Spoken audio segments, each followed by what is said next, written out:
Hey, welcome back to another video of eTechs. In this video, we are going to learn how to make character AI bot say your name. To make a character AI bot say your name during interactions, you can customize the bot's behavior or guide it to reference your name using a few techniques.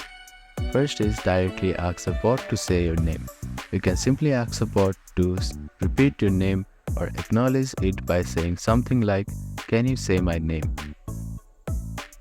You can also include your name in character AI initial setup.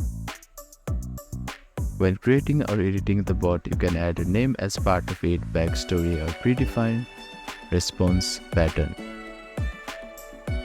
For example, in character description, you can add some of the definition for character.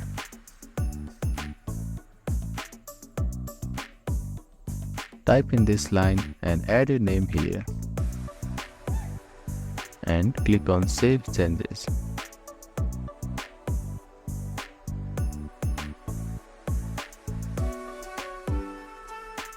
You can use command to reference your name. You can encourage the bot to say your name through actions or command. Also, some bots allow you to teach them specific phrase or responses to recognize and address you directly. Create a scenario where the bot naturally addresses you by your name. By implementing one of these methods, you can personalize the interaction and get the bot to reference your name within the conversation. If you want to create a character that continuously uses your name, embedding this reference into the initial character design will be the most effective approach. Thank you for watching this video. Please do not forget to like, share and subscribe to our channel and comment down if you have any queries.